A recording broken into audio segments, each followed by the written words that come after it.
Hi students, continuation to principles of asymmetric synthesis. Today I am going to deal with methods for inducing stereoselectivity. What are the methods available for inducing stereoselectivity? You are going to learn those techniques in this class. Okay, as I said or as I mentioned in my introductory or previous classes about asymmetric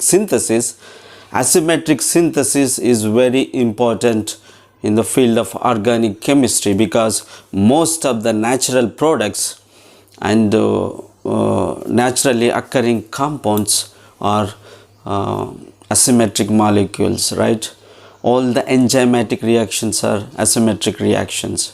Okay, so therefore asymmetric molecules and this chirality produces biological activity in many compounds so that they can be useful to the mankind and society. Okay, therefore you need to learn about some methods how you can induce stereoselectivity on prochiral reactants. Prochiral reactant means the molecule which is going to be converted into chiral molecule in one step of reaction. So that is prochiral reactant, right? So in the starting material there is no asymmetry, no chirality, but by using these methods you can generate chirality or asymmetry in products and target molecules, right? So what are the methods available to induce stereoselectivity? Inducing means generating or inspiring the achiral or prochiral molecules to be converted to chiral molecules or in asymmetric synthesis, right?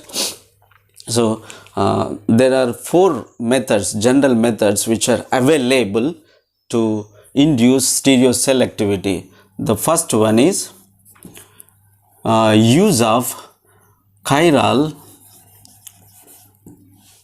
enantiopure reagents. By using chiral enantiopure reagents in the asymmetric synthetic reactions, you can generate stereoselectivity or asymmetry in the target molecules in products. The second one, by using chiral enantiopure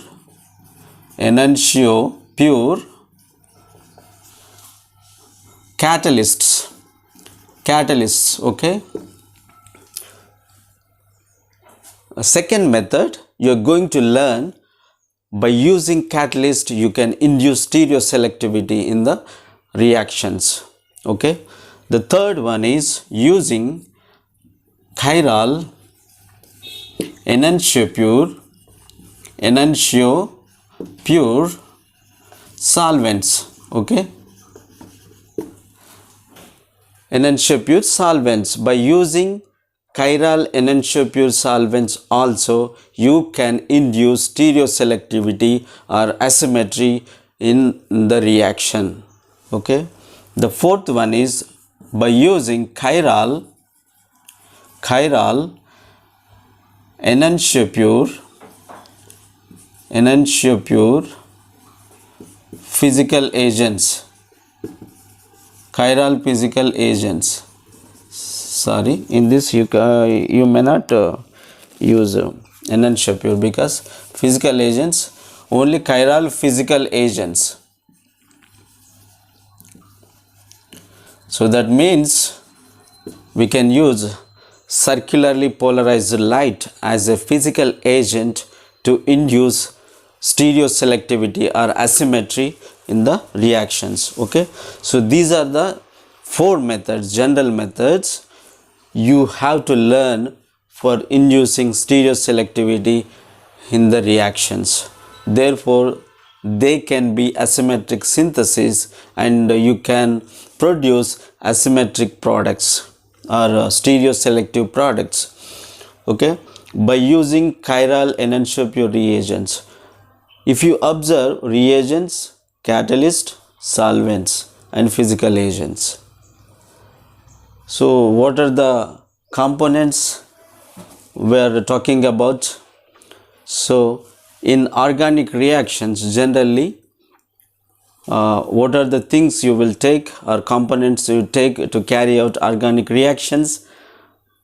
Generally starting materials that can be considered as reactants, then reactant maybe A or B or C like that, okay, and reagents you can use, and catalyst if you use, or solvents you can use, okay. These are the components in the reaction, okay. Reactants, reagents, catalysts, solvents, okay. By using these four things and conditions, reaction conditions, so these are the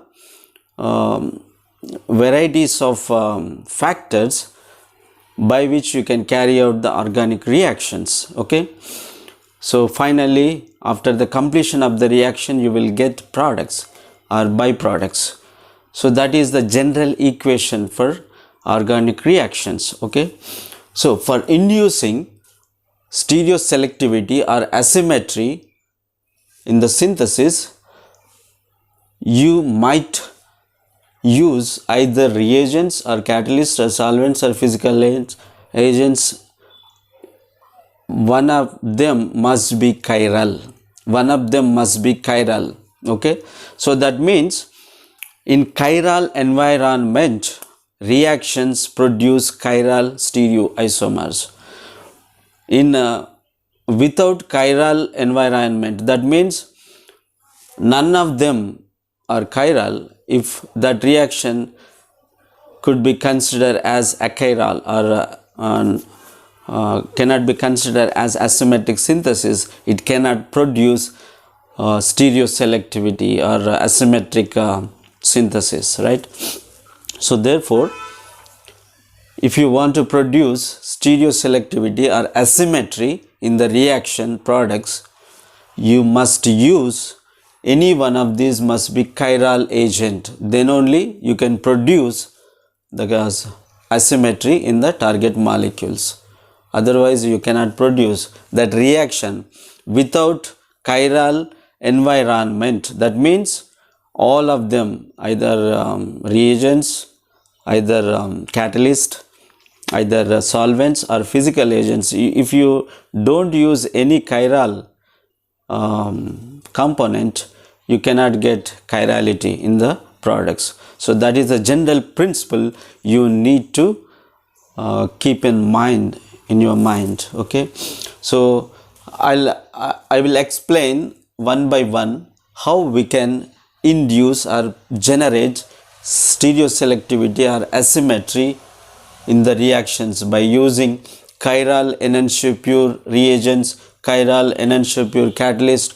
How we can carry out reactions by using chiral enantiomer solvents, how, and I am going to give you examples for them so that it is easy for you to understand, okay. So one more term you need to understand, chiral enantiomer means, right, chiral enantiomer means it should have chirality in the structure. The second thing, it should be enantiomer means it should be very pure. It should not contain the other isomer impurity in that, okay. Enantiomer means if two isomers or two enantiomers are there, among them one enantiomer if you use, that enantiomer must be pure, 100% pure, okay. It should not contain any impurity of other enantiomer. So that is the meaning of enantiomer, okay. By using chiral enantiomer reagents, first let us discuss about first thing. By using chiral enantiomer reagents, general equation for first one, general equation for chiral enantiopure reagents uses in asymmetric synthesis. So you need to take prochiral reactant. What is prochiral reactant? So that means the reactant which is going to be converted into chiral product, chiral stereoisomer in one step of reaction.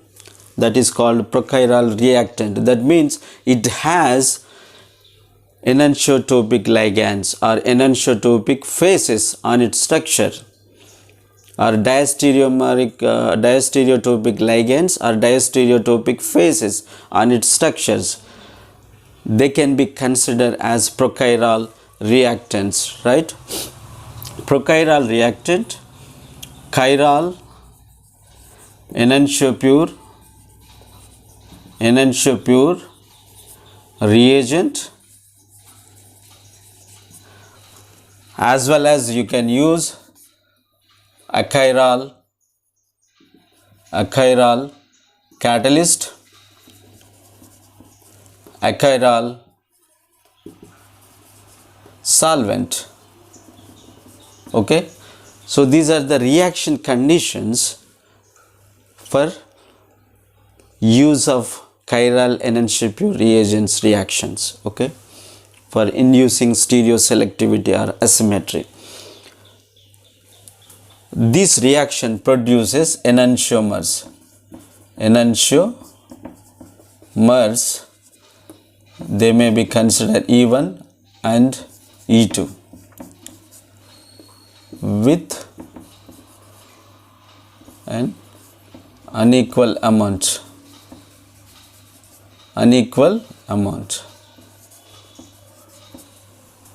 So this is the general equation for by using of chiral enantiopure reagents in the reactions. Okay, there must be prochiral reactant, and we can use chiral enantiopure reagent and achiral catalyst. That means you any one of the factor or any one of the component must be chiral. Okay, no need of all the chiral components to generate the chirality. Okay, here we are providing one chiral enantiopure reagent and achiral catalyst and achiral solvent, and that will produce enantiomers like E1 and E2 with an unequal amount. That means this kind of reaction produce enantiomers 1 and enantiomer 2. They can be asymmetric molecules. They can be chiral stereoisomers with unequal amounts. That means one enantiomer is major, another enantiomer is minor. So that is the meaning of unequal amounts, right? So I'll give you examples for this reaction.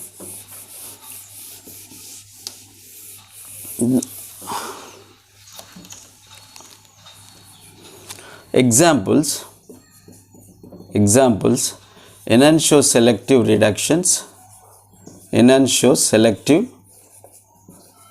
reductions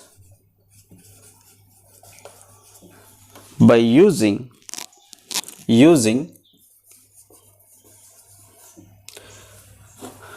chiral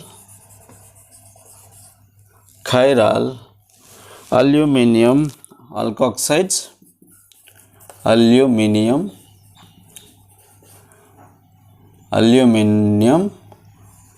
alkoxides,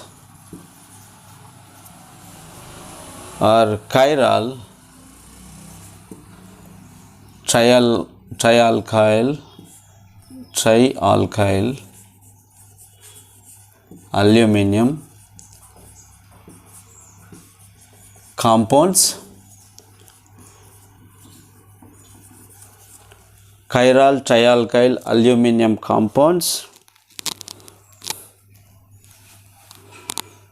or bienal H binyl H, and the alpine boranes. Alpine boranes. Okay, so these are the examples for reactions or method of using chiral enantiomer reagent. So these are the chiral enantiomer reagents. We can use them for enantioselective reductions on ketone functional group. Okay, chiral aluminum alkoxides. The best example for this is Meerwein-Pandolf-Verley reduction. Okay, and chiral trialkyl aluminum compounds, binyl H and alpine boranes. Okay, aluminum alkoxides. I'll write the structures for later for them. Let us see how the example for that. This is the keto functional group with phenyl and isopropyl moieties are there, and if you use aluminum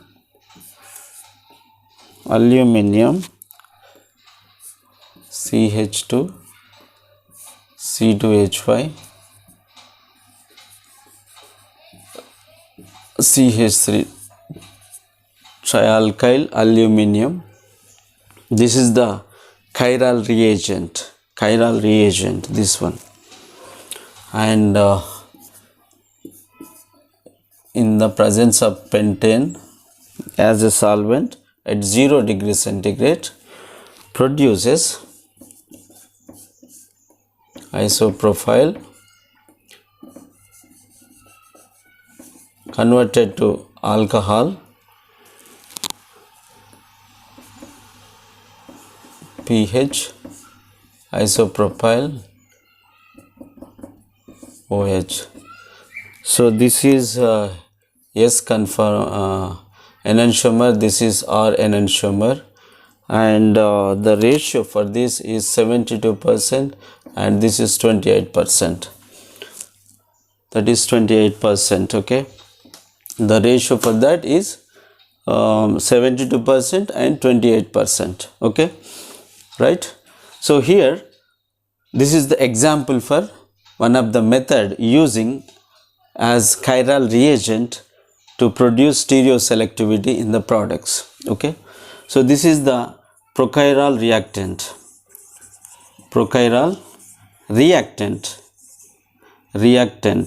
okay, and this is chiral enantiomer reagent, chiral enantiomer reagent.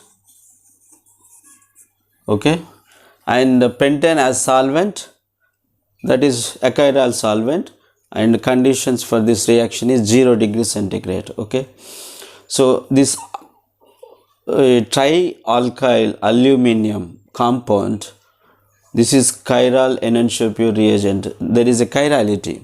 Okay, so there is a chirality. This is S configuration. Okay, so that you will get S isomer, S enantiomer in the more quantity or majorly, predominantly. Okay, so aluminum isopropoxide, how this aluminum isopropoxide produces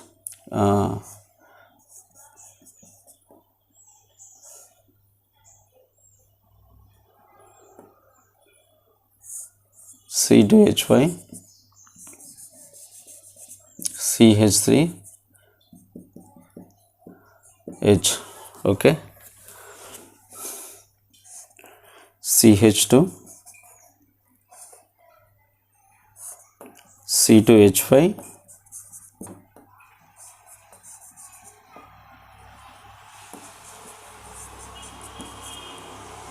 CH2 C2H5 CH3 hydrogen. So this is the trialkyl aluminum structure. Okay, so this is the trialkyl aluminum structure. From this hydride ion will be generated. Hydride ion will be generated. This aluminum coordinate with the oxygen. Okay, this aluminum coordinate with the oxygen, and this hydride ion will come and attack this prochiral reactant. So why I am telling it is prochiral reactant? It has two phases, F1 and F2. Okay, or from top or bottom.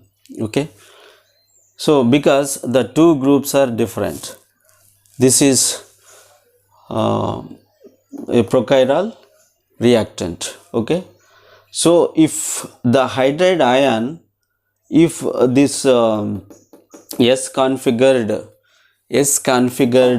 chiral enantiomer reagent used, then these S configuration enantiomer yields predominantly about 72%.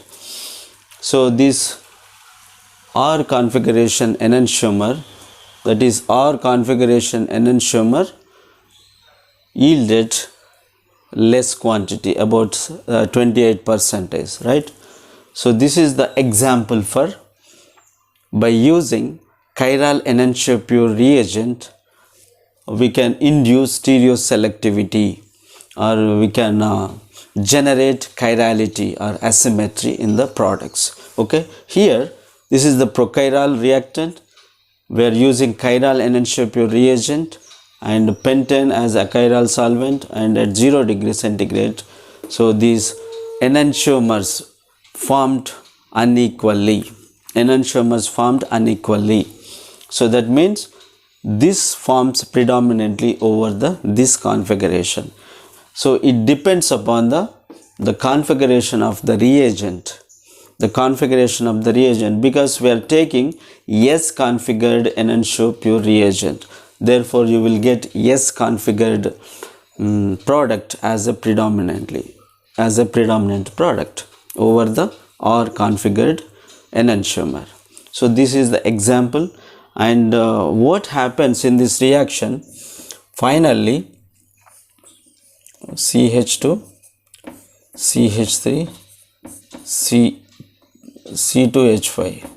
So this is the reagent converted to like this. That means it lost its chirality after the completion of the reaction. That you need to remember. Okay, after the reaction, the reagent lost its chirality. Okay, you must remember this. After the reaction, the reactant, the chiral enantiomer reagent lost its chirality. It will become like this. Okay, so these are the points and things you need to remember in this. Okay, chiral reagents. This is the chiral reagent, aluminum, trialkyl aluminum compound. Trialkyl aluminum compound is chiral reagent. So I told you a few more examples for that. Bienal H. The structure of bienal H, chiral reagent structure, would be like this.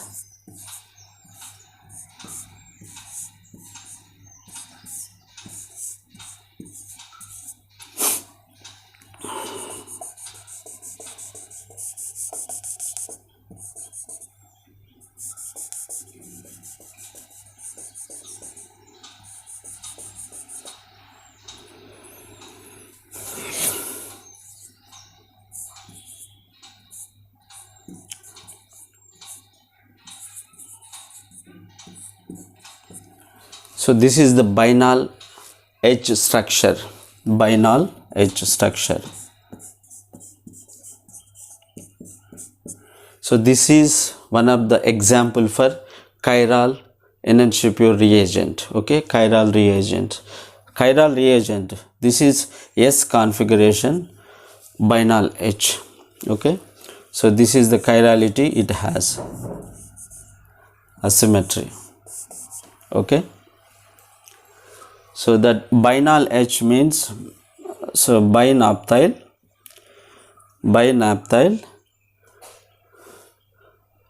aluminum hydride, binapthyl aluminum hydride. Okay,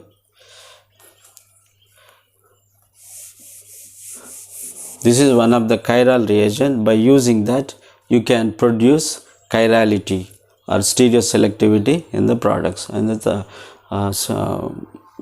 target molecules. The another one example of alpine boron structure.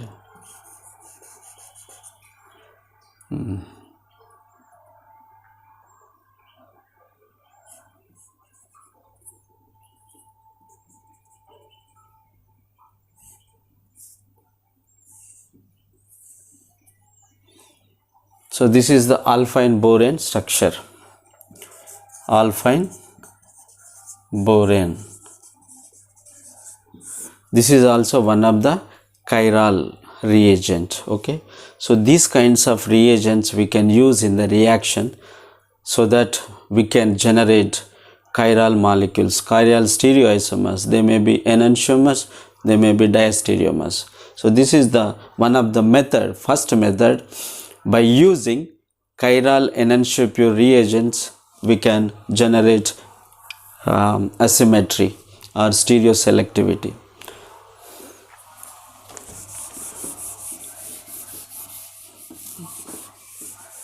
Next, we talk about use of chiral. The second one is chiral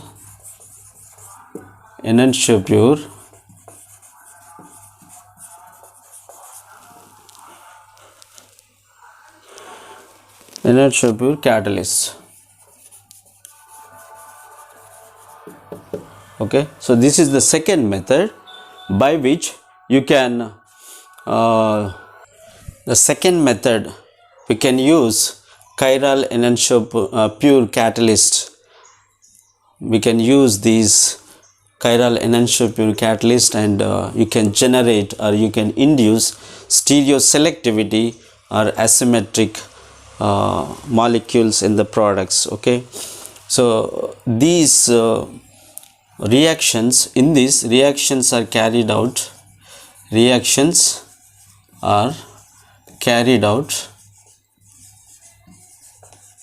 in the presence of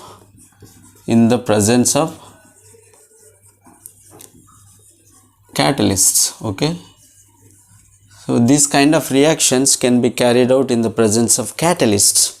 Okay, and catalysts may be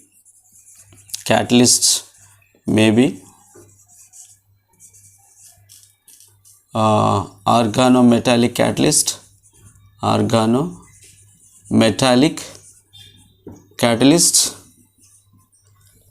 or bioorganic catalyst,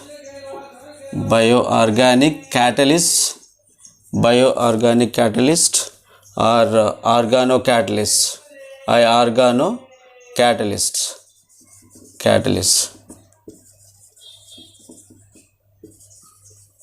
Okay, so catalyst maybe we can use organometallic catalyst, bioorganic catalyst and organocatalyst. What is organometallic catalyst? That means in this we have organic molecule as well as along with the metals. So metals, you know about metals like lithium, aluminum, such kind of metals which can used in the catalyst.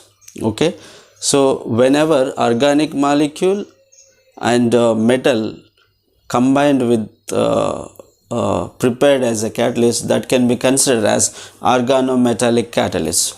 Bioorganic catalyst means like enzymes. Examples: enzymes acts as bioorganic catalyst. And organocatalyst means just previously I told you some examples, and organocatalyst means without any metal or only organic molecule. Okay, chiral enantiopure organic molecule can be act as organocatalyst, right? So these three kinds of catalyst we can use. So these reactions carried out in the presence of catalyst and leads to the high enantiomer selectivity. High enantiomer selectivity. This high stereoselectivity. When you use catalyst as a chiral enantiomer catalyst, those reactions yields might be high in the percentage. Okay, high stereoselectivity, and in these reactions catalyst remains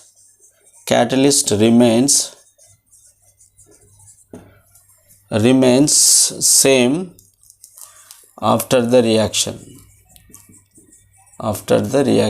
That means it does not lost its chirality. As previous method I mentioned, the reagent lost its chirality, but in this case catalyst does not lost its chirality.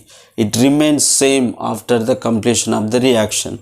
So that is also important point in chiral enantiomer pure catalyst reactions, right?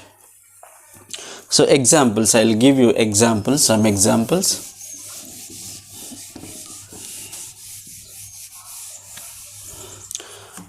Examples for chiral enantiomer catalyst reactions: Sharpless epoxidation, asymmetric epoxidation, Sharpless asymmetric epoxidation, and Sharpless dihydroxylation reactions are examples. Sharpless dihydroxylation reactions, Jacobson epoxidation,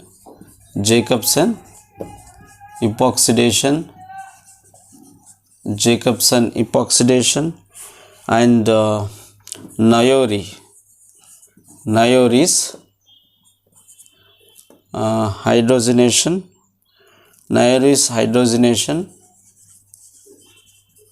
hydrogenations, okay, and enzyme mediated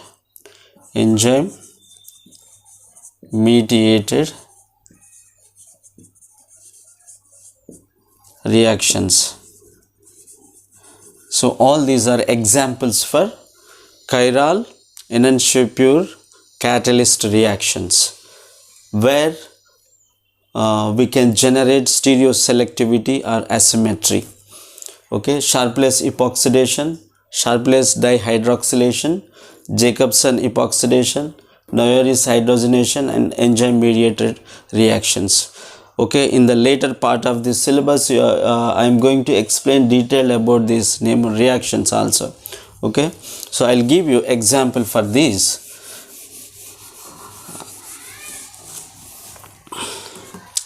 So Sharpless epoxidation, best example for Sharpless asymmetric epoxidation.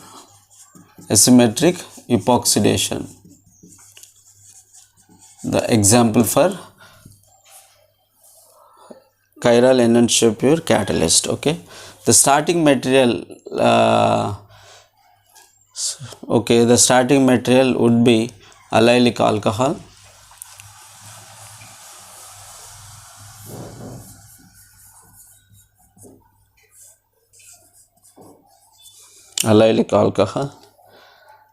okay,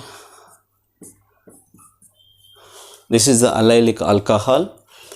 So if you give numbering for this 1 and 2 and 3,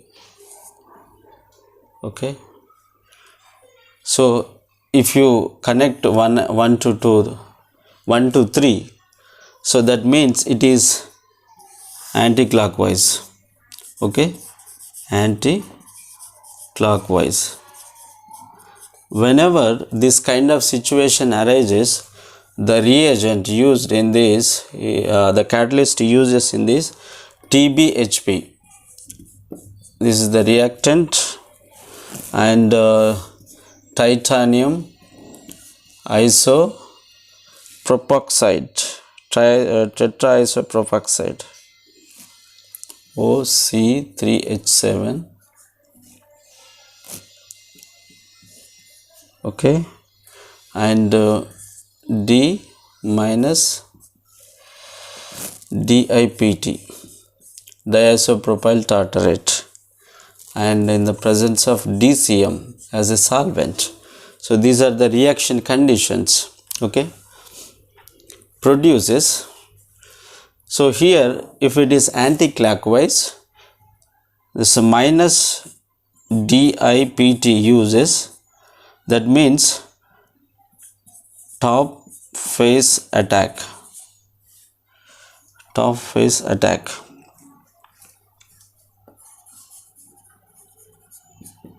as major product, and if you use plus DIPT,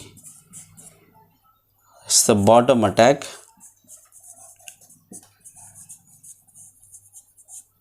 and minor, it would be minor when the case anti-clockwise. Okay, so now you can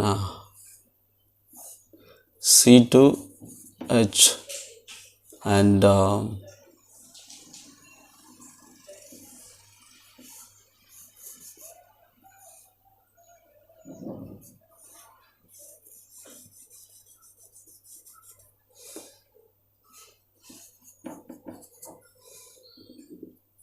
this is major one.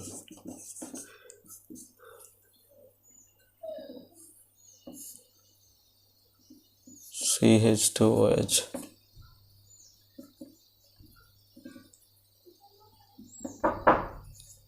This is minor one. Okay, this is the minor one. Okay, this is major and minor. So based on the DIPT, the catalyst we use, the corresponding product will be formed. Okay, so listen carefully. Again, I am going to explain this reaction. Okay, so this is the starting material. This is the prochiral reactant. And this is TBHP, tributyl hydrogen peroxide. This is a tributyl hydrogen peroxide. So CH3,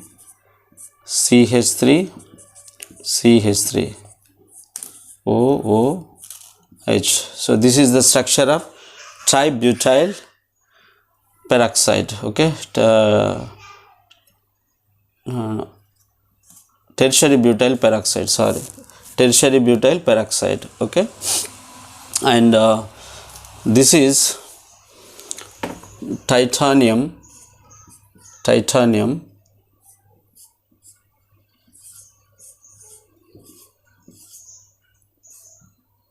isopropoxyl.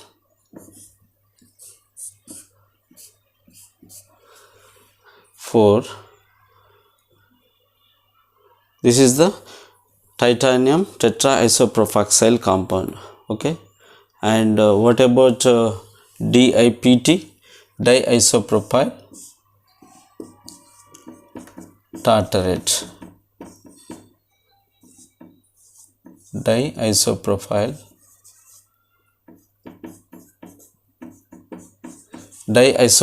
tartarate. So that is the structure of diisopropyl tartarate. Okay, so this is the starting material, and this is another, these are the reagents. Okay, and this is the catalyst we are using. Okay, this titanium tetraisopropoxy compound, this is the compound, and with this what happens, this SS product forms more. Okay, SS products forms more compared to RR compound. Okay, because it depends upon the product percentage depends upon this is the catalyst we use based on this catalyst. Okay, if you use minus, and here if it is anti-clockwise, the top attack is more, therefore you will get this SS compound, but whereas the minor compound would be the next one. Okay, so this is the tertiary butoxy hydrogen peroxide, tertiary butyl hydrogen peroxide, and this is titanium, tetra isopropoxy titanium. Okay, and with this you will get the stereoselectivity. So this is the prochiral molecule. So after the completion of the reaction you will get the stereoselectivity or asymmetric synthesis. That means you synthesize these stereoisomers. They are stereoisomers with formed in unequal amounts. Okay, so this is the best example of Sharpless asymmetric epoxidation.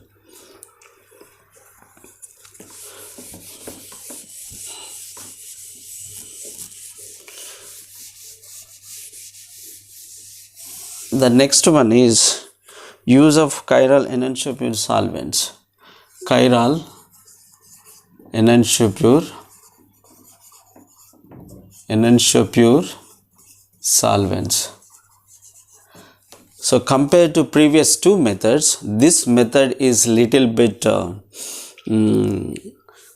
produces stereoselectivity less compared to the previous two methods, which are chiral use of chiral reagents and use of chiral catalyst. Okay, in those two methods you will get the stereoselectivity is more percentage, but whereas in the case of chiral using chiral solvent, the stereoselectivity would be less because it is little bit ineffective effect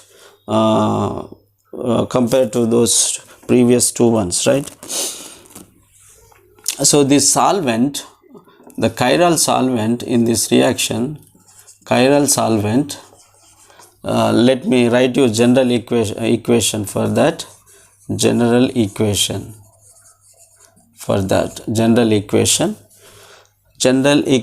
would be so prochiral reactant and a chiral reagent. So chiral solvent and you will get enantiomers. Okay, E1 and E2 formed in an unequal amount.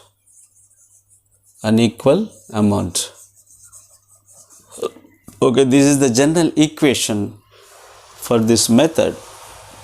So you take prochiral reactant and also a chiral reagent, that means not chiral, and chiral solvent. We are using chiral solvent in these reactions we can carry out. So that produces stereoisomers with unequal amounts. Okay. The example for this is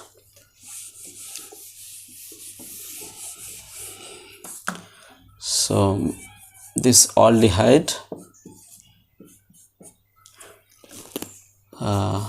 we can use butyl lithium as reagent in this reaction, and the solvent, the chiral solvent we use in this is NCH3 twice NCH3 twice. Okay.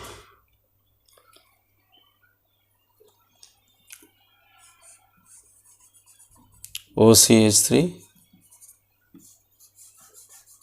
OCH3. So you will get this compound OH.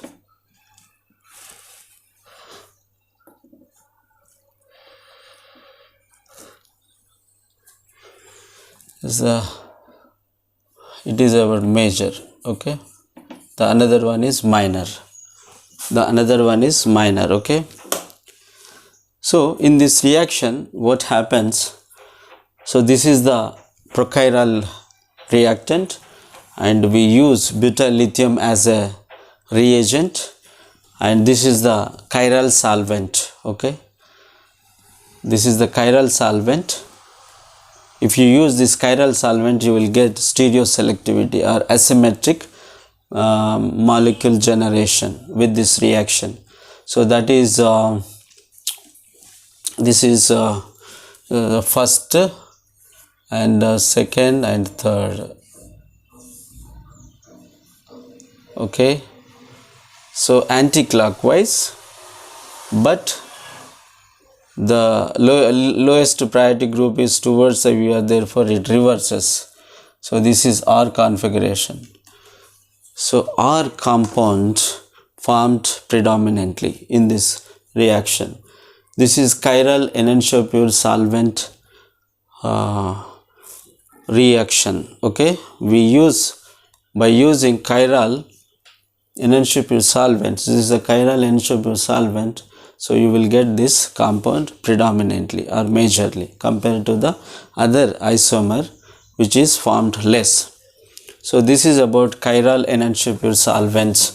Using, we can generate asymmetric molecules or chirality in the reactions. The next one is physical methods, right? The next one is physical methods. So the fourth one is by use of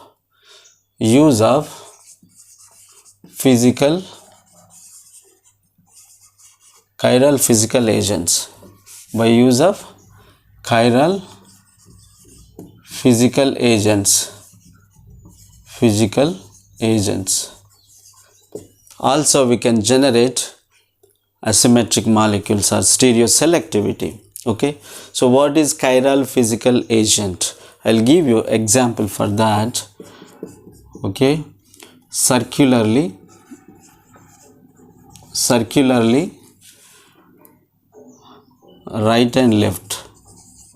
right and left circularly polarized light. This is one of the agent. Right and left circularly polarized light can be considered as chiral physical agent. By using this also, the stereoselectivity or asymmetric reactions or asymmetric molecules can be generated, okay. The best example is L amino acids, naturally occurring L amino acids, okay.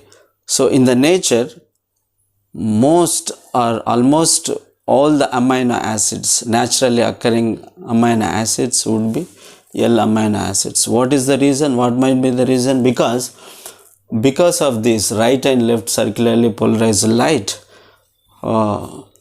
discriminate the positions or the phases and yields the corresponding amino acids, okay. L amino acids, all the naturally occurring amino acids are L configured amino acids, okay. Because of this light, right and left circularly polarized light differentiate that kind of discrimination, okay. So this is about use of chiral agents. So next, methods for inducing. So all the four methods belongs to generate enantiomers. Now methods for inducing diastereoselectivity. Methods for inducing diastereoselectivity. Diastereoselectivity. So previously we have seen 4 methods. Those methods are for inducing enantioselectivity. So now I am going to give you 2 methods how we can induce diastereoselectivity. Okay, in this, so there is a difference between enantioselectivity and diastereoselectivity. In enantioselectivity, there must be one chiral reaction component should be present. There must be one chiral reaction component. It may be reagent, catalyst or solvent or physical agent. Okay, prochiral reactant. But in the case of diastereoselectivity, starting material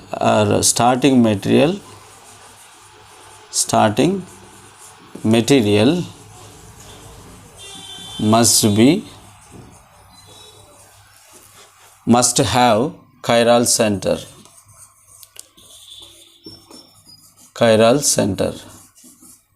Okay, in the case of diastereoselectivity method, if you want to carry out that reaction, the starting material must be chiral compound. Okay, so in diastereomers you have more than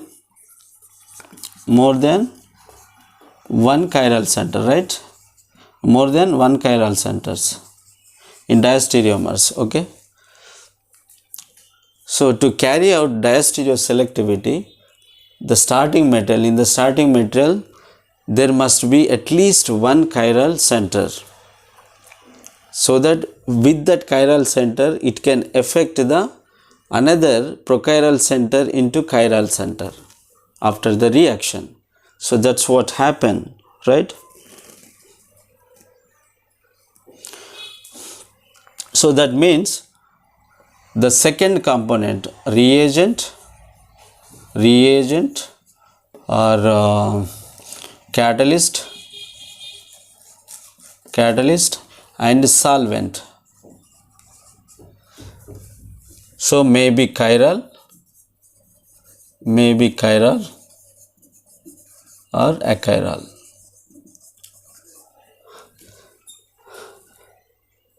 So in the case of enantioselectivity, any one of these should be chiral, but in the case of diastereoselectivity, no need of chiral. It may be chiral or achiral. If it is these 3 components achiral, no problem, because we have chirality in the starting material itself. So that's why for diastereoselectivity, the reagent, catalyst and solvent, these are the second components of the reaction, may be chiral or achiral, no problem. The reaction can be carried out. Okay, so the starting material, whatever the chiral center is there in the starting material, can create the another chiral center in the same molecule. So that's what happened in the, so general equation for that, so chiral enantiopure reactant, then achiral agent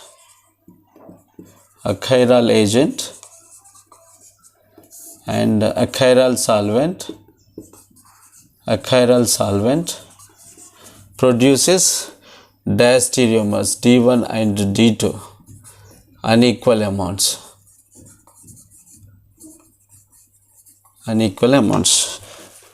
produces Okay, so the general equation in this is chiral enantiomer reactant can be taken in the reaction, and the achiral agent, achiral solvent, they can produce diastereomers with unequal amount. Okay, example for that. So this is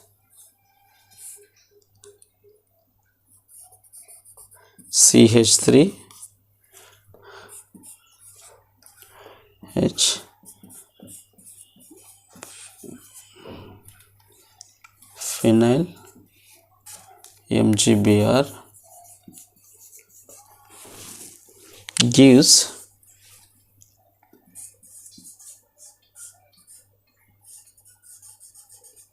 CH3 OH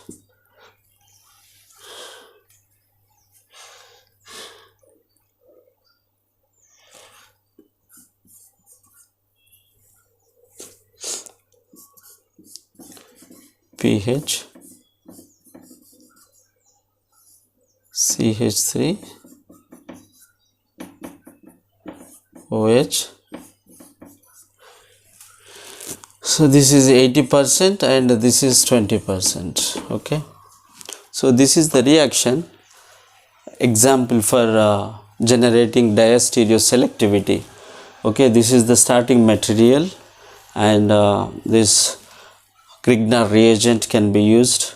Okay, so in the chiral enantiomer reactant, okay, so there is a chirality in this molecule, right, at one center. So after the reaction, this prochiral center also converted to chiral center. Okay, and corresponding to this compound forms predominantly over the other compounds. So this is about method for inducing diastereoselectivity, one of the method. The second method for this is use of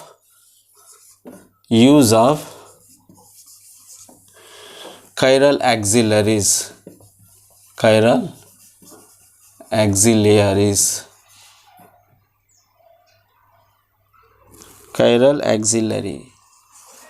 Okay, use of chiral auxiliary. This method also can generate or induce diastereoselectivity in the reactions. What is chiral auxiliary? Chiral auxiliary is a chiral compound. The example for that is NO.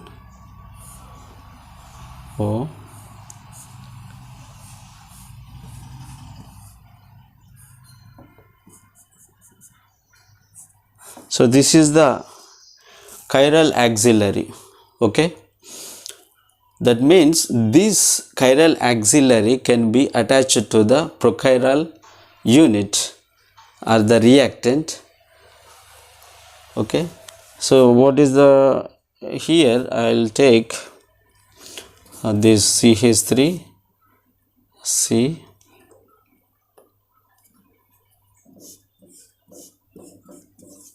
okay, so this can be formed chiral auxiliary N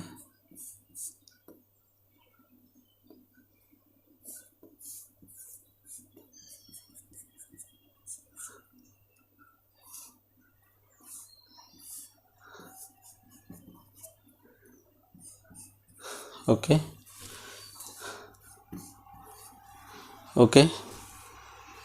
So this chiral auxiliary attached to this prochiral unit, so that means it has two faces, F1 and F2, top and bottom. Okay, and then reacted with LDA, lithium di LDA, so it gives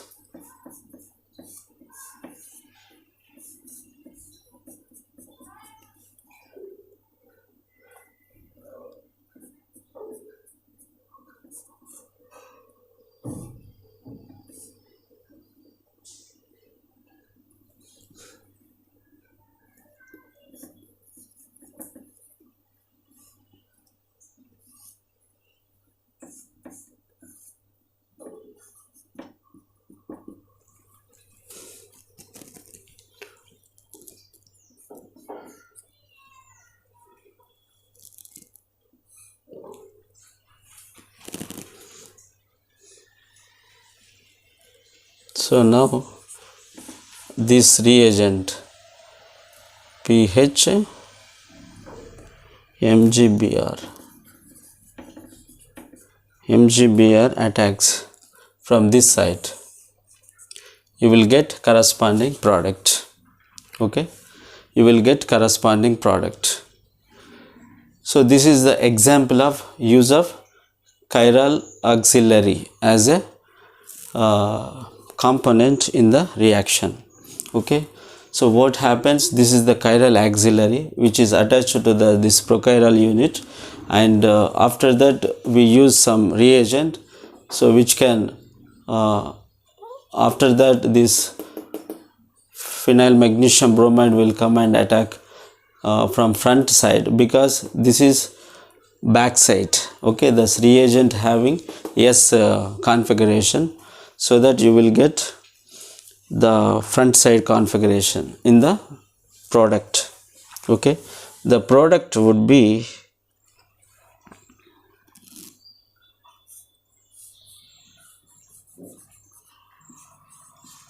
PHCH2 CH3 OH H. So this is the product predominantly forms major. Okay, so this is simple. By using one chiral auxiliary we can generate chirality in the products. So this is also one of the method for diastereoselectivity, generation of diastereoselectivity in the products. Okay, so I hope these methods, first four methods, can be used for enantioselectivity, and the next two methods used for diastereoselectivity. So all these can be inducing stereoselectivity in the reactions and produces asymmetric molecules formed in unequal amounts. Okay, that's what happened in these reactions. Okay, I hope you can understand all these methods, and I'll continue in the next class about different topic. Thank you.